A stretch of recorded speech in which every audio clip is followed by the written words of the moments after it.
Settle down, brother. This is the Quarter Report powered by ENC.com. South Africa is a movie. Welcome to the watch party. Should the South African government scrap broad-based black economic empowerment policy in order to appease Donald Trump's United States of America and try to get our tariffs reduced from 30% on most of our exported goods to America to a lower number of percent? That's what we're going to talk about on today's show, because that has been the chat this week as the tariffs fully started yesterday, the 7th of August. We're also going to talk about some of the defenses of the Open Chats podcast and their explicit moment of racism against colored people that has now gone viral and elicited an apology from them, as well as a raft of statements and legal actions from different political parties. There have been some thoughtful responses to the extent to which they should face consequences for that explicitly racist moment. We're going to talk about them too, as well as a raft of other things that have come through on the WhatsApp line and in the YouTube comments this week, because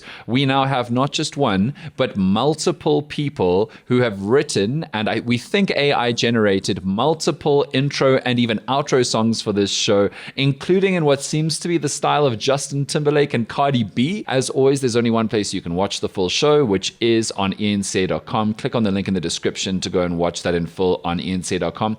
And go on to the other link to check out our awesome merchandise. I know a lot of people are thinking, Dan, you always talk about this merchandise and thank people who are buying, but all we only ever see you wearing is this jersey. There is other merch that lots of people are buying. It's really cold in Johannesburg. And finally, please keep sending through where you are listening from, because we are trying to fill out the worldwide map of watches on the watch party. We got Brazil yesterday, which made us completely thrilled. Of course, it's still just one more person, one more country, but Brazil has such a massive land mass that it made us feel very, very good. Like this was a huge leap forward for the show.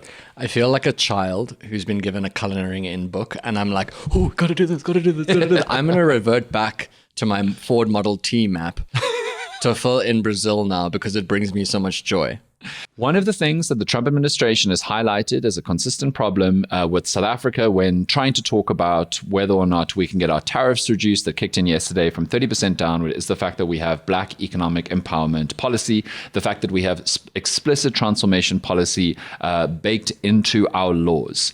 The Trump administration views that as somehow racist or somehow bigoted or somehow like being really cruel and disadvantaging to white South Africans. We did a whole piece on that. Remember that nonsense moment with the 142 race laws, where we made the point, having actually read through all of those laws, that many of them were just saying two things. One, we need our government departments and we need consequences of South African policy to create workplaces and economic opportunities for South Africans to create workforces that look like South Africa, because the overwhelming majority of the wealthiest and most powerful corporations and government departments in the country for a long time, and even still today in the case of private business, look like apartheid companies. They are wealthy, able-bodied white men in all of those positions. And without transformation agendas, you do not get transformation and you do not get opportunities for Black South Africans, women, and disabled people in those kinds of environments. It just doesn't happen without these kinds of transformation policies.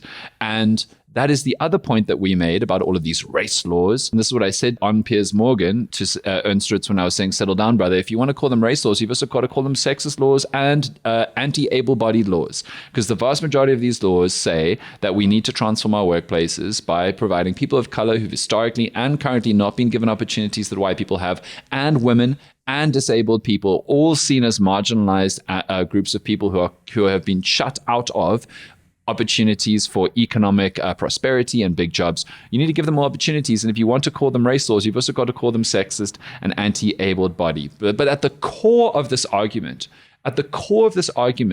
is people trying to push, and this includes the Trump administration, that it is somehow racist to try and undo the injustices of the past by giving Black South Africans opportunities in the context where they are already qualified. They are qualified to do that job. Because remember, all of these laws and policies say, once we've found out all the applicants who are qualified and deserving and capable of doing this job, then we will consider transformation goals and quotas. In the context of the fact that at that level, the vast majority of these white South Africans or men or able-bodied people who are applying are well connected enough, part of good enough networks, and honestly, have enough opportunities, well educated enough to get a variety of other kinds of jobs.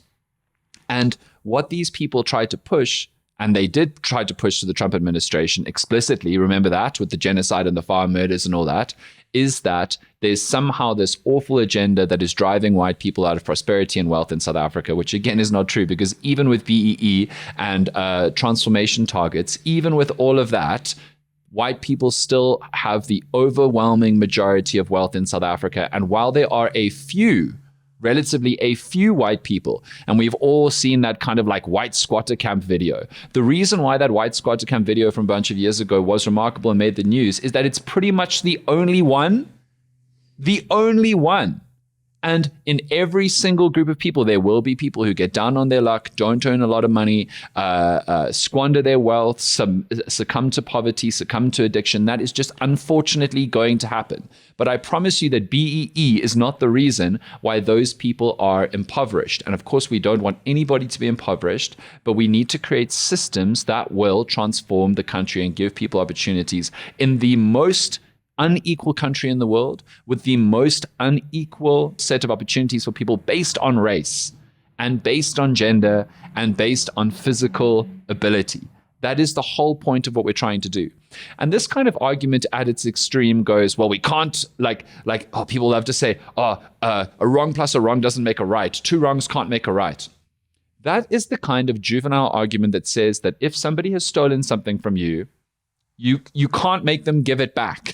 Because, it's against the law. I have this thing now. No, two wrongs don't make a right. Actually, the whole premise of justice is to try and undo a wrong by creating equality and undoing that injustice in the past. That's the whole point. Of course, I'm not defending when Black economic empowerment has been combined with corruption to exploit weak policy and weak procurement processes in South Africa, which has allowed for rampant fraud, rampant corruption, and rampant enrichment by a few people while the vast majority of people suffer. That is an example of policy gone wrong, but it's not an example of a principle being wrong or a principle being ineffective. We need to fix our procurement processes and our enforcement and monitoring and our Justice Department to stop corruption and fraud. But that's not a problem with BEE fundamentally as a transformation policy. That's a problem with our procurement contract processes in government and our security forces and our policing forces and our justice system being unable to stop fraud and being unable to stop corruption. And ironically, those corrupt procurement processes often end up enriching Black South Africans who are taking advantage of that moment in government, and white South Africans who they are working with to defraud the state. Very, very, very often the beneficiaries of corrupt tenders are white partners in business, in the private sector. It's not as simple as Black South Africans, a few of them are enriching themselves through the government, as much as that really is happening.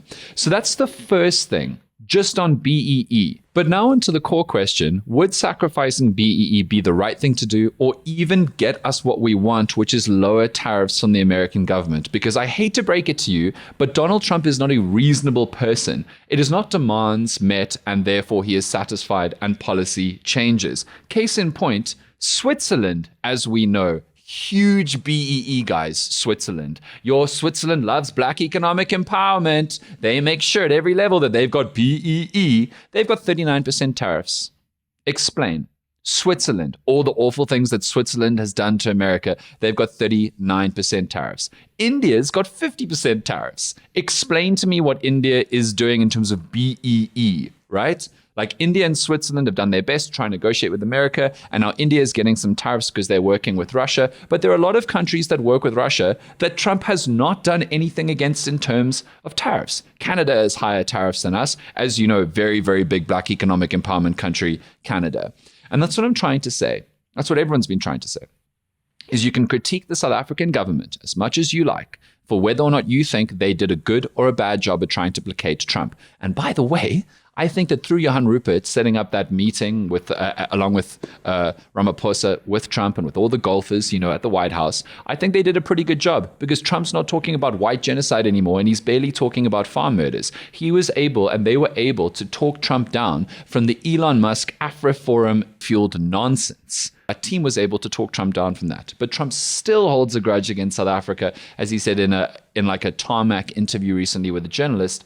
Like, do you really think, one, that Trump is reasonable and can be negotiated with? Two, that he cares what is happening in South Africa? The tariffs have already exempted all of our natural resources, which is what he core cares about because he wants his big American company chums to continue to get their platinum and their rhodium and their gold. So already they have safeguarded those areas from tariffs. And for the rest, do you think he cares? Do you think he cares about South Africa versus these massive countries that he's willing to hyper tariff because of some kind of misguided or somehow sensible in this case, but ultimately incoherent notion of whether or not they're worth it? So I just don't believe that us trying to placate Trump by doing away with BEE would do anything for our tariffs, let alone the fact that would it be worth it, considering when BEE does work, it can provide good and provide economic opportunities to create a black middle class in South Africa for the first time that is small, but is growing. Is it worth that trade-off? And finally, isn't it completely wrong to change your domestic policy to appease a foreign power? Imagine if we were the kind of country that would do that. Imagine if we were the kind of country that would allow a foreign leader who's not been elected or voted for by any South African in our democracy to sway and change our internal government policy. Imagine if we were that kind of country, how sad and depressing that would be. I don't think there should be any instance in a democratic state or any state where a foreign government, no matter who they are, no matter how big the country is allowed to or able to influence our interior domestic policy, whether you support that interior domestic policy or not. Because I promise you, a lot of the people who are saying, we should get rid of BEE because Trump says so, they're mainly saying that because they're anti-BEE.